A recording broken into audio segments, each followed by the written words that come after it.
ناظرین گرامی السلام علیکم ورحمۃ اللہ وبرکاتہ۔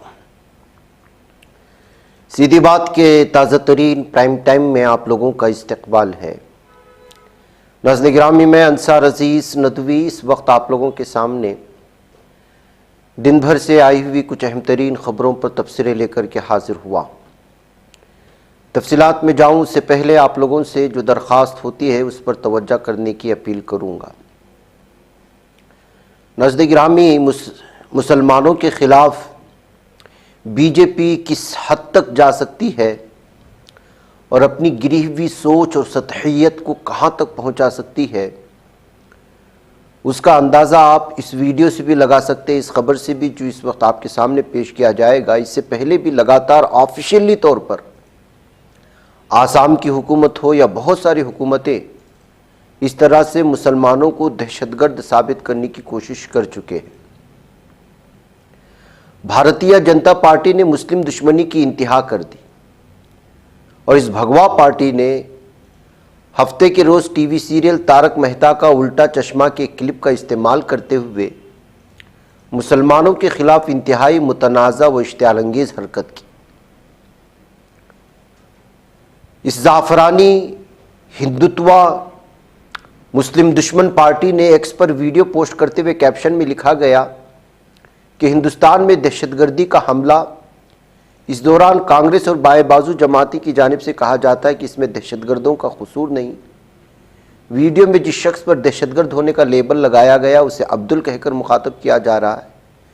اس ویڈیو میں مبینہ طور پر ہندوستان بھر کے مسلمانوں کو دہشت گرد بتانے کی انتہائی مکروہ کوشش کی گئی ہے۔ واضح رہے کہ بی جے پی کی جانب سے اس طرح کی حرکتیں متعدد مرتبہ کی گئی ہیں تاکہ ملک بھر میں مسلمانوں کے خلاف نفرت کو بھڑکا کر سیاسی فائدہ حاصل کیا جائے، لیکن اس طرح کے اقدامات سے ملک میں فرقہ وارانہ ہم آہنگی کو نقصان پہنچ رہا ہے اور ملک کی ترقی میں رکاوٹ پیدا ہو رہی ہے۔ کسی بھی طرح کی دہشت گرد کارروائی سے اسلام کا کوئی تعلق نہیں، جبکہ اسلام میں امن و سلامتی کی تعلیم دی گئی ہے۔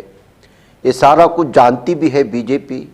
اس معاملے میں کئی ساری باتیں بھی سامنے آتی ہیں اور بار بار اس پر تبصرے آتے ہیں، لیکن ظاہر سی بات ہے کہ مسلمانوں کے ووٹوں کو توڑ کر سیکولر پارٹیوں سے ان کو الگ کر کے اور مختلف قسم کی جو ہے ہندو قوم میں مسلمانوں کے خلاف نفرت بھڑکا کر ہی وہ جیت سکتی ہے، اس بات کا انہیں پورا علم ہے، جس کے نتیجے میں وہ اس طرح کی شرارتیں کرتے رہتے ہیں اور اس طرح سے جو ہے نفرت کا ماحول بناتے رہتے ہیں۔ ناظرین گرامی، نیپال کے شوہر اور بیوی کی اس تصویر کو آپ دیکھ رہے ہوں گے۔ حیدرآباد کے کارخانے پولیس اسٹیشن حدود میں واقع گن راک انکلیو میں آرمی کے ریٹائرڈ کرنل کیپٹن، جس کی عمر 76 سال ہے، اس کے گھر نیپالی جوڑے نے خوفناک واردات انجام دی ہے، جس کے بعد سے جن گھروں میں نیپالی جوڑوں کو ساری سہولیات دے کر کے سیکورٹی اور اس طرح ملازمہ کے طور پر رکھا جاتا ہے صاف صفائی کے لیے، الگ الگ طرح کے اس وقت سوالات کھڑے کرنے کی کوششیں ہو رہی ہیں۔ پولیس کی ایک رپورٹ یہ ہے کہ یہ جوڑا 21 اکتوبر کو گھر میں ملازم کے طور پر داخل ہوا۔ واردات کے دوران ملزمین نے کرنل اور اس کی بیوی کو نشہ آور دوا پلائی، رسیوں سے باندھ کر بے بس کیا اور پورے گھر کو لوٹ کر فرار ہو گئے۔ لٹیروں نے 23 لاکھ روپے نقد، تقریباً 25 تولے سونا نکال کر فرار ہوئے۔ پولیس نے گھر میں نصب سی سی ٹی وی کیمروں کی مدد سے ملزمان کی شناخت کر لی۔ ان کی تلاش کے لیے 3 خصوصی ٹیمیں تشکیل دے کر مختلف مقامات پر دھاوے کیے جا رہے ہیں۔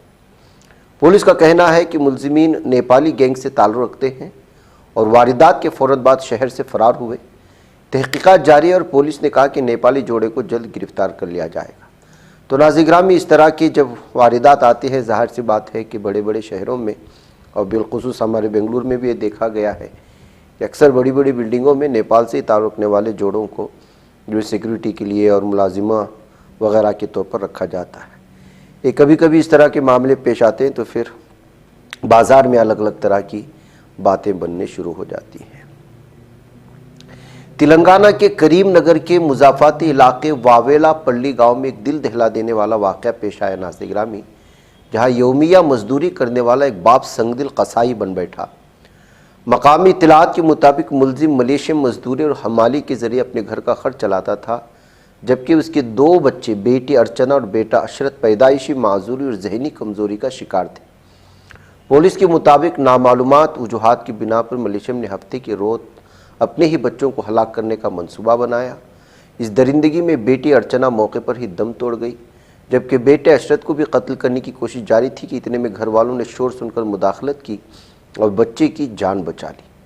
زخمی حالت میں اشرت کو فوری طور پر ہاسپٹل منتقل کیا گیا، جہاں اس کی حالت تشویشناک بتائی جا رہی اور یہ ملزم اس وقت فرار ہے موقع سے۔ کریم نگر پولیس حرکت میں آئی، مقتولہ کی والدہ پشامہ کی شکایت پر مقدمہ درج کر کے تفتیش شروع کر دی گئی ہے۔ ناظرین گرامی، اس طرح کی بھی معاملات پیش آتے ہیں۔ دشمنیاں کہاں تک اور کس حد تک بڑھ رہی ہے، اس کی مثال ایک اور ہے۔ جموں میں اس وقت کشیدگی بڑھ گئی جب کئی ہندوتوا تنظیموں نے Shri Mata Vaishno Devi institute of medical excellence اور ویشنو دیوی شرائن بورڈ کے زیر انتظام میڈیکل کالج میں مسلم طلباء کے داخلوں پر اعتراض جتانا شروع کر دیا۔ یووا راجپوت سبھا، وشو ہندو پریشد اور راشٹریہ بجرنگ دل کی قیادت میں تنظیموں نے احتجاج کرتے ہوئے مطالبہ کیا کہ چونکہ ایک ادارہ ایک ہندو یاترا دھام سے منسلک ہے، اس لیے یہاں داخلوں، تدریسی عملے اور بھرتیوں میں ہندو امیدواروں کو ترجیح دی جانی چاہیے۔ تنازع اس وقت شروع ہوا جب MBBS کی پہلی داخلہ فہرست جاری ہوئی، جس میں 50 میں سے 42 نشستیں مسلم طلباء کو ملی۔ یہ تمام انتخاب نیٹ، میرٹھ اور جموں کشمیر ڈومیسائل قواعد کے تحت کیا گیا تھا۔ مظاہرین نے اسے مذہبی طور پر ایک طرفہ قرار دیا، حالانکہ بھارت میں کسی بھی میڈیکل ادارے میں مذہب کی بنیاد پر ترجیح دینا قانونی طور پر ممنوع ہے۔ VHP نے لیفٹیننٹ گورنر منوج سنہا کو خط لکھ کر مطالبہ کیا کہ ادارے کے مذہبی کردار کے تحفظ کے لیے پالیسی میں تبدیلی کی جائے۔ یہ مطالبہ بنیادی طور پر داخلوں اور تقرریوں میں مذہبی ترجیح دینے کے مترادف ہے، جس سے سوال ابھرتا ہے کہ کیا ایک عوامی خدمات فراہم کرنے والا ادارہ صرف اکثریتی جذبات کی تسکین کے لیے آئینی مساوات کو نظر انداز کر سکتا ہے؟ قانونی اور تعلیمی ماہرین کا کہنا ہے کہ ایسا ممکن نہیں۔ شرائن بورڈ کا ادارہ اقلیتی درجے کا حق نہیں رکھتا اور آئین کے آرٹیکل 14 اور 15 کے علاوہ نیٹ کے ضوابط کے تحت کسی بھی مذہبی بنیاد پر ترجیح دینا مکمل طور پر غیر قانونی ہے۔ ماہرین خبردار کرتے ہیں کہ اگر ایسا راستہ کھولا گیا تو صحت کے شعبے میں بھی مذہبی بنیادوں پر دروازے بند کرنے کا خطرناک رجحان جنم لے سکتا ہے۔ ہندوتوا گروپوں کا دعویٰ ہے کہ مسلم طلباء اور مسلم ڈاکٹروں کی بڑی تعداد عقیدت مندوں کے جذبات کو ٹھیس پہنچاتی ہے اور وہ چاہتے ہیں کہ شرائن بورڈ اپنے قواعد میں تبدیلی کرے، جبکہ سول سوسائٹی اس احتجاج کو ایک عوامی ادارے کو فرقہ وارانہ رنگ دینے کی کوشش قرار دیتی ہے، جو بنیادی طور پر ہر مذہب کے لوگوں کی خدمت کے لیے قائم کیا گیا ہے۔ ناظرین گرامی، حال ہی میں ڈاکٹروں کے ذریعے سے ہونے والے لال قلعے کے قریب جو حملہ ہوا، اسی کے حوالے سے اب یہ الگ ہی طرح کی سچویشن اور الگ ہی طرح کی جو ہے اس وقت صورتحال بنانے کی ہندوتوا تنظیموں کی جانب سے کوشش ہو رہی ہے۔ جبلی ہلز ضمنی انتخاب، BJP کی شکست پر اس پارٹی کے رکن اسمبلی پی راکیش ریڈی کا متنازع ٹویٹ سامنے آیا ہے اور سیاسی حلقوں میں ہلچل مچی ہوئی ہے۔ حیدرآباد کے جبلی ہلز اسمبلی کے ضمنی انتخاب میں BJP امیدوار کی بدترین شکست کے بعد پارٹی کے MLA پی راکیش ریڈی کے ایک متنازع ٹویٹ نے سیاسی حلقوں میں ہنگامہ کھڑا کر دیا۔ انتخاب میں BJP امیدوار دیپک ریڈی صرف 17,056 ووٹوں کے ساتھ تیسرے مقام پر رہے اور ڈپازٹ بھی بچانے میں ناکام رہے۔ شکست کے بعد راکیش ریڈی، جو نظام آباد کے ضلع کے آرمور اسمبلی حلقے سے BJP کی نمائندگی کرتے ہیں، انہوں نے سوشل میڈیا پر لکھا، ہار گئے تو کیا ہوا، مر تو نہیں گئے۔ BJP کو ووٹ دینے والے 17,056 کٹر ہندوؤں کا شکریہ، کم از کم آپ ہندو شناخت کے ساتھ زندہ ہیں، اس پر فخر ہے۔ ان کے اس بیان نے نہ صرف سوشل میڈیا پر بحث چھیڑ دی، بلکہ اپوزیشن جماعتوں نے اسے شدید تنقید کا نشانہ بنایا۔ مخالف جماعتوں کا کہنا ہے کہ BJP رکن اسمبلی نے انتخابی ناکامی کو فرقہ وارانہ رخ دینے کی کوشش کی ہے، جو جمہوری اقدار کے منافی ہے۔ سیاسی تجزیہ کاروں کا خیال ہے کہ شکست کے بعد اس طرح کا بیان ایک عوامی نمائندے کی شائع نشان نہیں ہوتا اور یہ موقف علاقے کی سیاسی اور سماجی ماحول کو مزید کشیدہ بنا سکتا ہے۔ دوسری جانب BJP کی مقامی قیادت نے اب تک راکیش ریڈی کے ٹویٹ پر کوئی باضابطہ رد عمل نہیں دیا ہے۔ یہ ہے ناظرین گرامی، ہارنے کے بعد کس طرح بوکھلا جاتے ہیں اور کس خطرناک حد تک ان کا ذہن کام کرنے لگتا ہے، نفرت کے ماحول میں اندازہ لگائیں۔ میکا جانے کے مسئلے پر ہوئے ایک جھگڑے نے ایک ہی خاندان کے 5 افراد کی موت ہو گئی، جن میں 3 معصوم بچے بھی شامل ہیں۔ بتایا جاتا ہے کہ شوہر نے پہلے بیوی اور 3 بچوں کا گلا گھونٹ کر قتل کیا، اس کے بعد فین سے پھندا لگا کر کے خود بھی اپنی جان لے دی۔ اتر پردیش کی شراوستی ضلع میں ایک ہولناک واقعہ اس وقت سامنے آیا جب شخص نے اپنی بیوی اور 3 معصوم بچوں کا گلا گھونٹ کر قتل کرنے کے بعد خود بھی چلا گیا۔ گھر والوں نے صبح دیر تک دروازہ نہ کھلنے پر کھڑکی سے جھانک کر دیکھا تو بیوی اور بچوں کی نعشیں بستر پر پڑی ہوئی تھی، جبکہ شوہر کا جسم پھندے سے جھول رہا تھا۔ تو ناظرین گرامی، اندرونی خانہ جنگی اور پھر کس طرح سے صورتحال اس مسلم گھرانوں میں بنی ہوئی ہے، آپسی تنازع، سب کچھ آپ یہاں پر اندازہ لگا سکتے ہیں۔ منیار پورا گاؤں کا یہ معاملہ ہے۔ بیوی کی شناخت شہناز اور 3 بچے گلناز، تبسم اور معین کے طور پر یہ شناخت ہوئی ہے۔ ناظرین گرامی، ڈیموکریٹک الائنس نے بہار اسمبلی انتخابات میں بھاری اکثریت حاصل کی۔ بی جے پی نے 89 اور جے ڈی یو نے 85 سیٹیں جیت کر پورے الیکشن میں مؤثر طریقے سے کلین سویپ کیا ہے۔ تمام گرینڈ الائنس پارٹیوں کی مشترکہ تعداد 50 تک پہنچنے میں بھی ناکام رہی۔ آر جے ڈی صرف 25 سیٹیں جیتنے میں کامیاب رہی۔ انتخابات کے بعد بہت سے سوالات اٹھائے جا رہے ہیں۔ سوال یہ بھی اٹھتے ہیں کہ پرشانت کشور کی کوششیں کہاں ناکام ہوئی؟ کیا نتیش کمار وزیر اعلیٰ بنیں گے؟ اور اگر ایسا ہے تو کیا وہ اپنی مدت پوری کر پائیں گے؟ مزید ہے کہ وزیر اعظم مودی اپنے کرشمے کو کیسے برقرار رکھے ہوئے ہیں؟ راہل گاندھی کے لیے شکست کا کیا مطلب ہوگا؟ بہار کے انتخابی نتائج پر زیادہ تر ماہرین حیرت کا اظہار کر رہے ہیں۔ بہت سے ماہرین نے کہا کہ انہوں نے اس الیکشن میں این ڈی اے کو واپسی کرتے ہوئے دیکھا، لیکن انہیں اس طرح کی کلین سویپ کی امید نہیں تھی۔ سب کے لیے سب سے حیران کن بات آر جے ڈی کی خراب کارکردگی اور این ڈی اے کی کلین سویپ تھی۔ یہ صاف ظاہر تھا کہ این ڈی اے کی واپسی ہوگی اور نتیش کمار کافی مقبول تھے۔ بے روزگاری اور نقل مکانی جیسے مسائل سمیت کچھ ناراضگی تھی، لیکن نتیش کے خلاف کوئی لہر نہیں تھی۔ این ڈی اے کے لیے خواتین ووٹروں کی حمایت میں فرق 18% ہے۔ ایک بہت بڑا اور بے مثال خلا ہے جسے مختلف طریقے سے سمجھنے کی ضرورت ہے۔ جس طرح بی جے پی کا اپنا کیڈر ہے، بائیں بازو کی پارٹیوں کا اپنا کیڈر ہے، اسی طرح نتیش کمار کے لیے خواتین پچھلے کچھ سالوں میں ان کی وفادار ووٹر بن گئی ہیں۔ سی ووٹر کے فاؤنڈر یشونت دیشمکھ کہتے ہیں، ہندوستان کی سیاسی تاریخ کا ایک واٹر شیڈ الیکشن ہے جس نے ملک کی سیاست کو ان مسائل سے ہٹنے پر مجبور کیا جن پر وہ پہلے انحصار کرتی تھی، جیسے ذات پات اور مذہب، ایک مختلف توجہ کی طرف، کیونکہ خواتین کا ووٹ بینک خود کو قائم کر چکا ہے۔ جہاں تک پرشانت کشور کی بات ہے، ان کا چناؤ نہ لڑنے کا فیصلہ خودکش ثابت ہوا، اس سے ان کا چناؤ ہی ختم ہو گیا۔ دوسرے ووٹروں تک اپنے ایشوز پہنچانے میں ناکام رہے۔ تیسرے، وہ سوشل میڈیا اور ٹی وی پر زیادہ نظر آئے۔ چوتھے، پیڈ ورکرز سے چناؤ نہیں جیتا جاتا، یہ ان کی سمجھ میں آ گیا ہوگا۔ اگر ہم اعداد و شمار پر نظر ڈالیں تو جے ڈی یو اکیلے بہار میں حکومت نہیں بنا سکتی، تو کیا نتیش کمار کے پاس تبدیلی کے اختیارات ختم ہو چکے ہیں؟ یشونت دیشمکھ کہتے ہیں، اعداد و شمار سے پرے دیکھ کر میں مانتا ہوں کہ نتیش چھوڑنے کے موڈ میں نہیں۔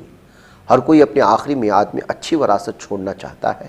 وہ جانتا ہے کہ انہیں اپنا کام جاری رکھنے کے لیے جس مالی مدد کی ضرورت ہے وہ مرکز کی مودی حکومت سے ملے گی۔ کہتے 15 سال پہلے وہ ذات عظمیٰ کی امیدواری کے لیے اپوزیشن کی جانب سے نریندر مودی کے برابر کے دعوے دار تھے، لیکن اب انہوں نے اپنے کردار کی وضاحت کر دی۔ ایک بات طے ہے، نتیش کمار جب چاہیں گے ریٹائرڈ ہو جائیں گے۔ اسی کے ساتھ یہ سوال بھی اہم ہے کہ کیا بی جے پی نتیش کو نظر انداز کرنے کا رسک لے سکتی ہے؟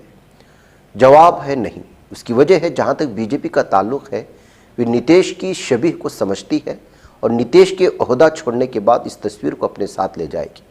نتیش کو خواتین ووٹروں کی خاصی حمایت حاصل ہے اور بی جے پی اس تصویر کو پیش نہیں کرنا چاہے گی کہ ان کے ووٹوں کے حصول میں انہیں دھوکہ دیا گیا ہے۔ بی جے پی اب اس طرح کا خطرہ مول لینے کی پوزیشن میں نہیں رہے گی۔ ظاہر سی بات ہے کہ ایسی صورتحال میں نتیش کو ہی اگلا وزیر اعلیٰ بہار کا بنایا جائے گا۔ ادھر ناظرین گرامی، نیشنل پریس ڈے کے موقع پر کانگریس صدر ملکارجن کھڑگے اور کانگریس کے سرکاری ہینڈل نے آزاد، بے باک اور ذمہ دار صحافت کی اہمیت کو اجاگر کرتے ہوئے میڈیا کے کردار پر بھرپور روشنی ڈالی ہے۔ دونوں بیانات میں کہا گیا ہے کہ ایک مضبوط اور شفاف جمہوریت کے لیے ضروری ہے کہ پریس دباؤ سے آزاد ہو، سچ بولے اور حکومت کی ہر کارروائی پر سوال اٹھا سکے۔ ملکاجن کھڑگے نے ایکس پر جاری اپنے پیغام میں تمام صحافیوں اور میڈیا اہلکاروں کو نیشنل پریس ڈے کی مبارکبادی دیتے ہوئے کہا کہ میڈیا ملک کے جمہوری اداروں کا محافظ ہے، اس کی سب سے بڑی ذمہ داری ہے کہ وہ بے خوف ہو کر سچ سامنے لائے۔ کہا کہ میڈیا کا اصل کام صرف حکومت کے بیانیے کو بڑھانا یا اس کی ناکامیوں کو چھپانا نہیں، بلکہ ہر قدم پر حکومت اور وزیر اعظم سے سوال کرنا ہے، کیونکہ یہی جمہوریت کی اصل روح ہے۔ ناظرین گرامی، میانمار میں زلزلوں کی جھٹکوں کی خبر آ رہی ہے۔ سورش زدہ میانمار میں نیشنل سینٹر فار سیسمولوجی کے مطابق اتوار کے روز 3 شدت کا زلزلہ آیا۔ زلزلہ 10 کلومیٹر کی اتھلی گہرائی میں آیا، جس سے اس کے بعد آفٹر شاکس آنے کا امکان زیادہ ہوتا ہے۔ واضح ہے کہ اتھلے زلزلے گہرے زلزلوں سے اس لیے زیادہ خطرناک ہوتے ہیں کیونکہ زمین کی سطح کے قریب آنے پر ان کی زیادہ توانائی نکلتی، جس سے زمین زیادہ لرزتی ہے اور عمارتوں کو زیادہ نقصان ہوتا ہے اور جانی نقصان بہت زیادہ ہوتا ہے۔ اس صورتحال گہرے زلزلوں سے زیادہ سنگین ہوتی ہے کیونکہ ان کی توانائی سطح پر پہنچتی کم ہو جاتی ہے۔ اس سے قبل 14 نومبر کو 3.9 شدت کا زلزلہ 35 کلومیٹر کی گہرائی میں آیا تھا۔ ینسی یس نے ایکس پر ایک پوسٹ میں اس کی اطلاع دی تھی۔ میانمار معتدل اور زیادہ شدت والے زلزلوں کے خطرات سے دوچار ہے، جس میں اس کی طویل ساحلی پٹی پر سونامی کا خطرہ ہمیشہ لاحق رہتا ہے۔ ناظرین گرامی، چلتے چلتے موہن بھاگوت نے کیا بیان جاری کیا ہے، قوم پرستی پر اور بھی بہت ساری چیزوں پر، اس پر بھی نظر کر لیتے ہیں۔ راجستھان میں ہفتے کے ایک پروگرام کے دوران RSS کے سربراہ موہن بھاگوت نے قوم پرستی اور جنگ کے حوالے سے ایک بیان دیا۔ انہوں نے کہا کہ ایک بات سامنے آئی کہ جنگیں راشٹرواد قوم پرستی کی وجہ سے ہوتی ہے۔ قوم پرستی خطرناک ہے۔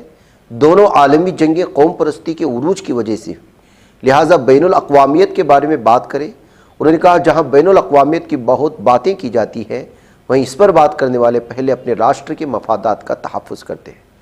RSS کا سربراہ کہا 4-5 سال پہلے ایک امریکی سفارت کار مجھ سے ملنے آیا، کہا کہ امریکہ بھارت کا فطری دوست ہے اور دور ہونے کی وجہ سے کوئی دشمنی نہیں ہو سکتی۔ اس کے ساتھ ساتھ مخالف قوتوں کو روکنے کے لیے دونوں کے درمیان دوستی ضروری ہے، اس سے بہت سے شعبوں میں بڑے فائدے مل سکتے ہیں۔ تاہم اس نے آخر میں ایک سطر کا اضافہ کیا، provided American interests are protected, مطلب بشرطے کہ امریکی مفادات محفوظ ہوں۔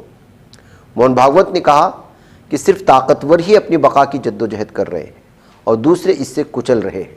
یہ کیسے ہو رہا ہے؟ ایک طرف تو انسانیت نے اتنی ترقی یافتہ فکری ترقی، علم میں اضافہ، وسائل و سہولیات تک رسائی حاصل کی، لیکن دوسری طرف ہزاروں سالوں سے جاری مسائل کا ابھی تک کوئی حل نہیں۔ اس کے برعکس صورتحال بدتر ہوتی جا رہی، ماحول کو تیزی سے تباہ کیا جا رہا ہے۔ راشٹریہ سیوم سیوک سنگھ کے سربراہ نے کہا کہ دنیا ایک طرف نئی چیزیں ایجاد کرنے کی حالت میں ہے اور دوسری طرف اس بات کی فکر ہے کہ کیا کوئی ان کا استعمال کر پائے گا۔ اس مخمصے میں پھنسے دنیا بھر کے لوگ سمجھتے ہیں کہ بھارت اس کا حل فراہم کرے گا۔ ناظرین گرامی، مجھے اجازت۔ السلام علیکم ورحمۃ اللہ وبرکاتہ۔